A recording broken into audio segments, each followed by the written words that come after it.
Alors, bonjour à tous. Je suis encore très content de vous retrouver aujourd'hui pour la deuxième journée de cette semaine spéciale de festivités, de pré-anniversaire.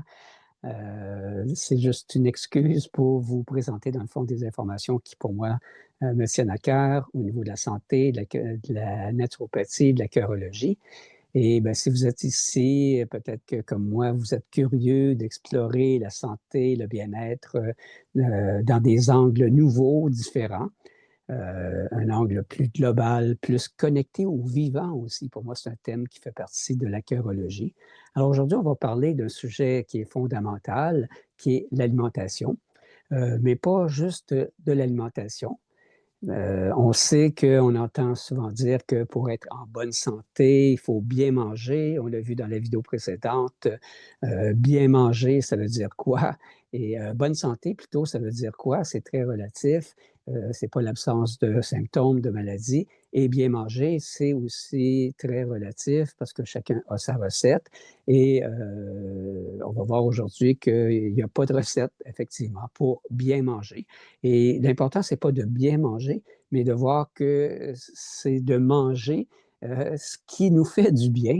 Et ce qui nous fait du bien, mais ce n'est pas juste à nos émotions, mais ce qui nourrit le vivant. Hein. Le vivant se sent nourri par cette force-là qu'on va voir dans quelques instants. Et surtout, on va voir que l'alimentation, aussi important que c'est, mais c'est juste un morceau du casse-tête. Dans le fond, aujourd'hui, ce qu'on va faire, on va plonger en profondeur pour comprendre pourquoi, justement, l'alimentation, c'est une partie importante, comme vous savez, bien entendu, mais ça s'inscrit dans un ensemble qui est beaucoup plus vaste et qu'on appelle les lois naturelles de la santé ou les facteurs naturels de la santé aussi. Donc, c'est ces éléments-là qu'on va explorer aujourd'hui ensemble. Alors, dans cette vidéo, c'est ce que je vais vous proposer, vous partager, c'est de voir une nouvelle manière d'aborder l'alimentation où les aliments ne sont pas considérés juste pour leur qualité nutritive, hein, sous la forme de nutriments, mais plutôt comme une source d'information qui nourrissent toutes les dimensions de notre être. Et je vais aussi vous parler des lois, comme je l'ai mentionné, de la santé naturelle qui vont soutenir cette santé dans sa dimension globale. Alors, restez avec moi jusqu'à la fin. Vous pouvez prendre des notes si vous voulez.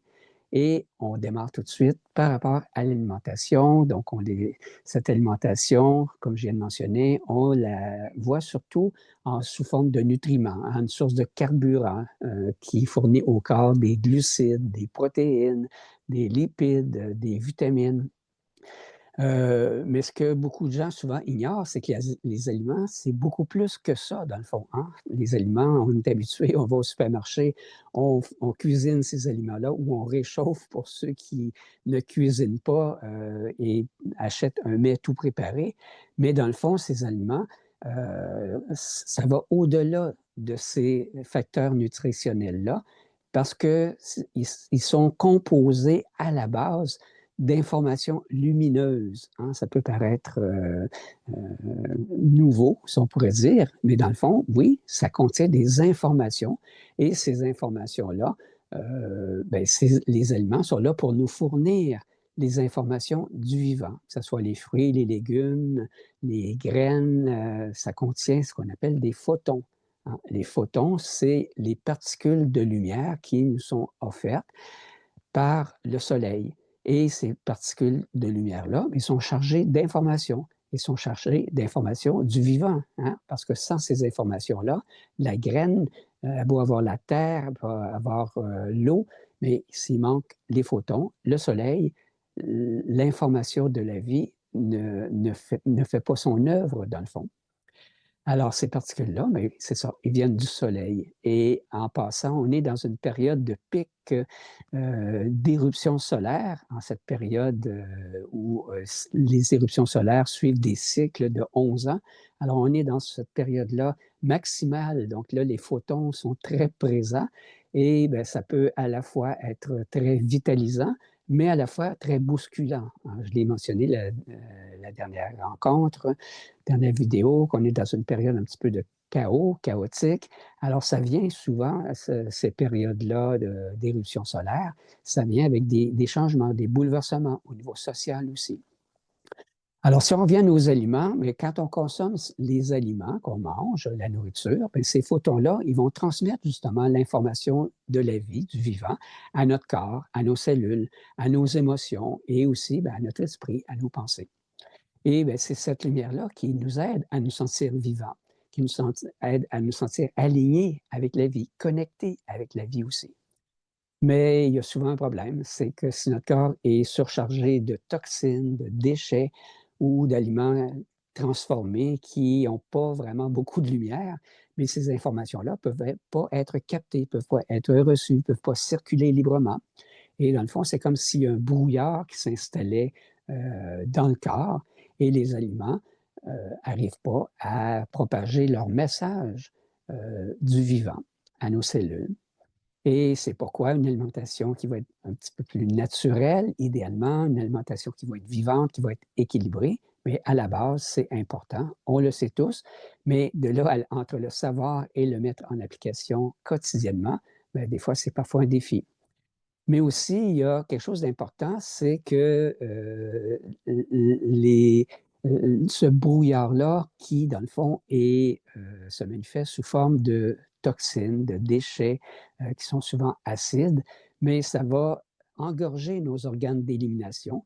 Et bien, ces organes d'élimination-là, quand ils sont remplis de ces déchets-là, mais c'est ce qui va former, ce que j'ai mentionné, le brouillard. Et l'idéal, ben, c'est ce que je suggère moi en naturopathie quand je reçois des clients, ce que j'enseigne aussi à mes étudiants qui suivent la formation pour devenir futurs naturopathes, c'est d'inclure au moins 2 fois par année, au printemps, à l'automne, une cure de désintoxication, une cure de détox pour faire en sorte d'éliminer à travers les organes d'élimination qu'on appelle les émonctoires, le foie, les reins, l'intestin, la peau, les poumons, etc. Leur fournir un support, un soutien. Souvent, ça se fait à travers la phytothérapie, à travers les plantes qui vont supporter ce processus-là et faire en sorte que ces organes-là vont gruger moins d'énergie. Hein? L'énergie nerveuse qui est sollicitée pour essayer de se débarrasser de ces déchets, de ces toxines-là qui sont accumulées surtout pendant l'hiver. Mais à ce moment-là, ça demande beaucoup d'énergie au système nerveux et au système immunitaire, la même chose. Et en complément, si on pourrait dire, parce qu'on parle ici d'une santé qui va être globale, une santé qui est complète, je suggère aussi une détox avec ce que j'appelle des rituels qu'on peut faire au quotidien, que je propose aux gens que j'accompagne, des rituels qui s'appellent la méthode PEACE ou l'approche PEACE. Et cette méthode-là, cette approche-là de rituel, dans le fond, ça permet de mieux dialoguer avec l'information du vivant, faire en sorte que les défis qu'on vit, les émotions qui peuvent être parfois chancelantes ou dans un état perturbé, à ce moment-là, la pratique du rituel PEACE va nous mettre en contact avec l'information que ces émotions ou ces pensées ou ces défis-là veulent nous transmettre, nous communiquer. Alors, si on revient sur le thème de l'alimentation, ces aliments-là, justement, vont influencer aussi nos émotions et nos pensées. Hein, ça a été le cas pour moi quand j'ai découvert que j'avais des symptômes d'hypoglycémie. Hein, l'hypoglycémie, ça veut dire que le pancréas est stimulé par certains aliments et cette stimulation-là va faire en sorte que le pancréas sécrète beaucoup d'insuline et tout ce qui monte redescend, comme on dit. Alors, l'hypoglycémie, le taux de sucre va chuter à cause de cette sécrétion d'insuline qui résulte des aliments. Particulièrement dans mon cas, moi, c'était les aliments sucrés parce que j'en ai mangé une tonne étant adolescent et jeune homme et buvais beaucoup de jus de fruits aussi et mangeais beaucoup de fruits aussi. Donc, tout ça a fait en sorte que ben, je me suis retrouvé avec des symptômes émotionnels, un brouillard mental, de l'irritabilité, de la tristesse émotionnelle. Donc, toutes sortes de symptômes comme ça que ben, j'avais beau faire des pratiques de mieux-être et ce n'était pas suffisant. Il a fallu que je fasse des modifications aussi au niveau alimentaire pour améliorer et même régler complètement ces problèmes-là. Donc, les aliments qui sont riches en toxines ou des aliments ultra transformés, riches en sucre, en graisse artificielle, l'alcool, le café, tout ça, ben, va dérégler souvent notre métabolisme, mais ça va amplifier des émotions comme le stress, l'anxiété, la fatigue mentale. À l'inverse, mais si l'alimentation est plus vivante, est plus riche en nutriments, en lumière, en photons, comme on a parlé, mais ça va aider à clarifier notre esprit, à apaiser nos émotions, puis à augmenter notre énergie, c'est bien entendu aussi. Alors, on l'a vu au début de la vidéo que l'alimentation, c'est essentiel, mais c'est juste un des aspects de la santé globale, la santé holistique, si on pourrait dire. Mais pour cultiver cette santé-là, pour qu'elle soit durable, que ce soit une véritable santé qui n'est pas malmenée par des situations imprévisibles, il faut respecter aussi ce que j'appelle des lois naturelles ou ce qu'on mentionne en naturopathie des facteurs naturels de santé. Et c'est des principes, dans le fond, qui sont universels. Hein, ça s'applique à tout. Et universel, c'est quand c'est une loi universelle, on ne peut pas passer outre. Hein, les lois humaines, si on passe sur le feu rouge, puis il n'y a pas de policier, mais il n'y a pas de voiture qui nous croise, mais il n'y a pas de conséquences. Mais les lois naturelles, si on ne les respecte pas, il y a toujours une conséquence. Donc, c'est ce qui fait la différence avec les lois humaines. Et mais ces lois-là sont là pour soutenir le vivant, dans le fond, soutenir la vie, soutenir l'équilibre, comme on a vu, dans tout notre être, hein, autant émotionnel, énergétique, mental, spirituel, physique. Donc, dans toutes ces dimensions-là, le respect de ces principes-là, ben, c'est essentiel. Un des premiers facteurs naturels de santé qu'on néglige parfois, c'est le repos.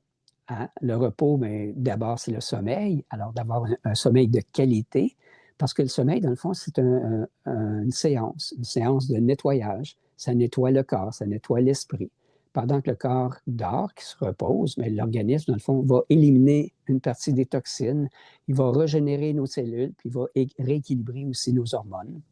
Par contre, si on néglige notre sommeil, à ce moment-là, même si on a une alimentation qui est excellente, mais ça ne pourra pas compenser à ce manque de repos-là.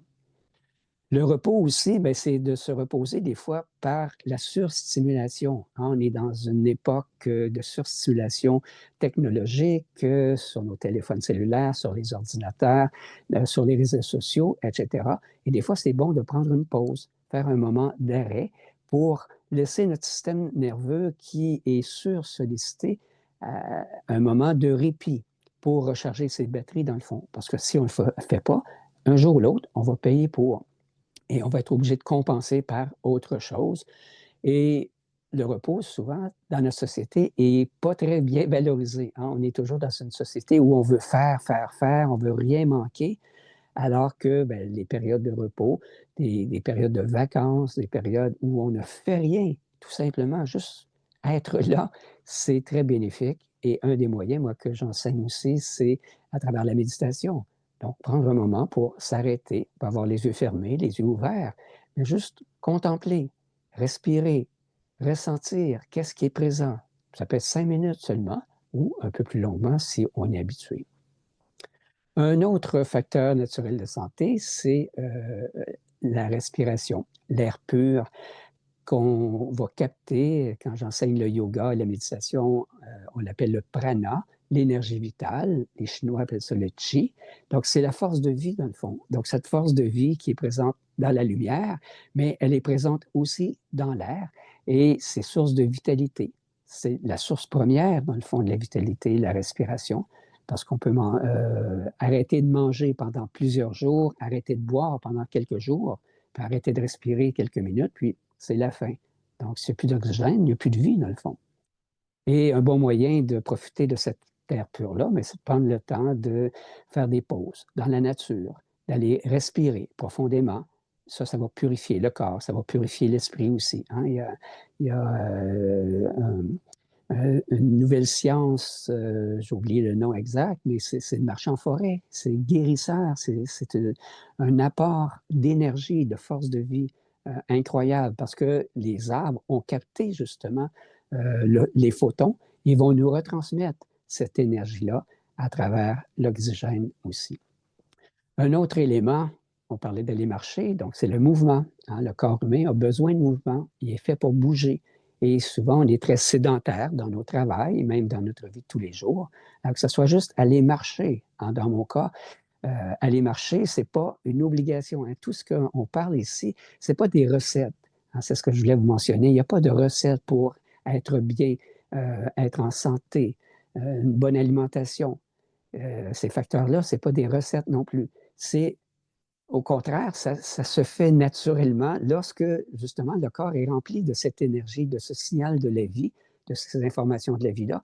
Aller marcher, bouger, aller danser, faire du yoga, du qigong, juste s'étirer, être porté vers des bons aliments, aller respirer, ça se fait naturellement, hein. C'est un instinct qu'on a perdu souvent dans nos sociétés, là, où on est perdu dans nos pensées, où on est perdu dans la technologie, qui fait en sorte qu'on oublie les choses fondamentales. Et ben, le mouvement, ça en fait partie. C'est essentiel pour activer la circulation, de l'énergie, maintenir notre vitalité aussi. Et ben, on a parlé du soleil. Alors, le soleil, mais c'est fondamental. Il faut, dans mon cas en tout cas, j'essaie d'y aller le plus souvent possible. Je suis en train de filmer cette vidéo-là, puis on est à la fin de mars, au début du printemps. Et dès que c'est possible, j'essaie de dénuder, exposer les parties du corps le plus possible au soleil pour aller capter la vitamine D, capter ces photons-là.